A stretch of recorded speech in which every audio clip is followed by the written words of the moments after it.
आज की स्टडीज के इस लेक्चर में 10 ऐसी बातें बताने वाले हैं, अगर आपने 10 में से एक बात भी कोर्ट के सामने, जज साहब के सामने, मजिस्ट्रेट के सामने अगर आपने बोल दी तो समझ लीजिए कि कोर्ट आपको यहाँ पर जेल भेज सकती है, आप पे जुर्माना लगा सकती है, या फिर जेल और जुर्माना दोनों की सजा सुना सकती है। अगर आप इस सजा से बचना चाहते हैं तो आपको 10 में से एक भी बात कोर्ट के समक्ष नहीं बोलना है, और बोलेंगे तो इसका परिणाम क्या होगा और किस वजह से परिणाम होगा ये भी आपको बताने का प्रयास करेंगे। ध्यानपूर्वक समझ लीजिएगा, 10 में से कोई एक बात बोलने पर भी आपको जेल हो सकती है और आप पे जुर्माना लग सकता है। जय जिनेंद्र होंकेश जैन। वीडियो को लाइक और शेयर कर दीजिए, और इस तरह जजमेंट्स का पैकेज पाने के लिए जिसमें लगभग आपको 200 जजमेंट्स मिलते हैं या अन्य किसी जानकारी के लिए दिए गए नंबर पर आप हमें संपर्क कर सकते हैं। चलिए शुरुआत करते हैं। नंबर 1, अगर पति या उसके परिवार का कोई भी व्यक्ति यह बोल देता है कि स्त्री धन उसके पास है, तो उन्हें ये स्त्री धन हर हाल में वापस देना पड़ेगा, सिर्फ बोलने मात्र से कि हमारे पास है।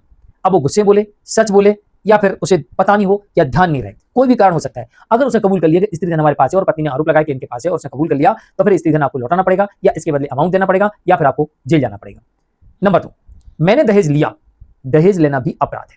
अगर आपने स्वीकार कर लिया तो फिर ऐसी स्थिति में दहेज निषेध अधिनियम की धारा 3 के अंतर्गत आपको जेल हो सकती है, क्योंकि एक तरफ पत्नी सबूत दिखा रही है, साबित कर रही है कि हमने दिया है, और दूसरी तरफ आपने कबूल कर लिया, साबित हो गया।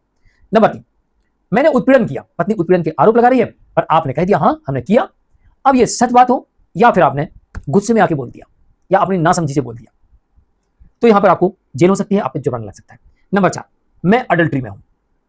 अगर आपने स्वीकार कर लिया कि मैं अडल्ट्री में हूं, तो आप 100% मान के चलिएगा कि आपको इस केस में सजा होने वाली है, आप पे जुर्माना लगने वाला है, क्योंकि पत्नी ने आपके ऊपर मेंटल क्रूरल्टी और अडल्ट्री के आरोप लगाए हैं और आपके खिलाफ केस दर्ज है, और आपने स्वयं स्वीकार कर लिया, और पत्नी गवाहों और तथ्यों के माध्यम से साबित करने का प्रयास भी कर रही थी, साबित हो गया। नंबर 5, मैंने पुनर्विवाह कर लिया, यानी कि रीमैरिज कर ली विदाउट डिवोर्स।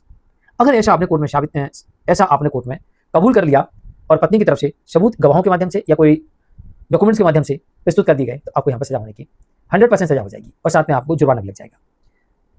नंबर 6, मैंने जानबूझकर अपनी पत्नी को छोड़ दिया है, जानबूझ के छोड़ दिया। अब इसके पीछे कारण हो सकता है कि मैं उसे सबक सिखाना चाहता हूँ, मैंने अल्टीमेटम दिया था, मैंने दहेज मांगा था, कई रीजन हो सकते हैं। मैंने अडल्ट्री में पकड़ लिया, या फिर घर के काम नहीं करती है, या बिना बताए मायके चली जाती है, मनमानी करती है, जवाब देती है, मारपीट करती है, कोई भी कारण हो सकता है। लेकिन जहां पर आप सीधे तौर पर कहते हैं कि मैंने अपनी पत्नी को जानबूझकर छोड़ा है, तो जानबूझकर छोड़ा है, तो आप उस वक्त सजा से बच सकते हैं जब पत्नी का वो कार्य गलती योग्य हो और उसका आप आरोप लगा रहे हो। कानून की दृष्टि में वो कार्य सही नहीं है, गलत है, और आपके प्रति मेंटल क्रूरल्टी या फिजिकल क्रूरल्टी हो रही थी।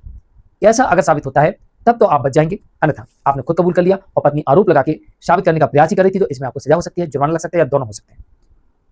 नंबर 7, मुझे दहेज चाहिए। मैं अपनी पत्नी को तभी रखूंगा तब मुझे इतना सामान दे दो, इतना पैसा दे दो, मुझे दहेज चाहिए। कम मिला, नहीं मिला था, या तो आप कह रहे कम मिला था या नहीं मिला था, तो मुझे अब और दहेज चाहिए। जब तक मुझे दहेज नहीं मिलेगा तब तक मैं पत्नी को नहीं रखूंगा। समझ लीजिए आपकी नैया डूब गई, आपको जेल जाना पड़ेगा, क्योंकि पत्नी ने भी यही आरोप लगा के दहेज मांगते हैं और आपने भी कबूल कर लिया, तो फिर आपको यहाँ पर निश्चित जेल हो सकती है, जुर्माना भी लग सकता है। इसके अलावा नंबर 8, मैं अपनी पत्नी को नौकरानी बना के रखूंगा। अगर आप ऐसा कोर्ट में कहते हैं और पत्नी ऐसे ही आपके ऊपर आरोप लगा रही है, तो आपको सजा होना निश्चित है। नंबर 9, मैं अपनी पत्नी से जैसा कहूं वैसा उसे करना होगा, वो मेरे अधीन रहेगी। तो समझ लीजिए कि यहां पर भी आपको सजा होने की पूरी संभावना है, क्योंकि आप स्वयं कबूल कर रहे हैं और पत्नी आपके विरुद्ध आरोप लगा रही, साबित हो गया। नंबर 10, मैं शारीरिक संबंध नहीं बनाऊंगा। क्यों नहीं बनाऊंगा? मैं सन्यासी बन गया, या फिर मेरी इच्छा नहीं होती है, या कोई दुर्बलता है, या फिर कोई ऐसा कारण है कि मुझे नहीं बनाना। तो पहले उस कारण को देखा जाएगा, उसके पीछे का वजह क्या है उसे समझा जाएगा, और उसके बाद तक कोर्ट इस पर आदेश सुनाएगी और इसमें आपको सजा हो सकती है। जानकारी कैसे लगी कमेंट में जरूर लिखिए, वीडियो को लाइक शेयर कर दीजिए। आज के लिए इतना ही, नमस्कार।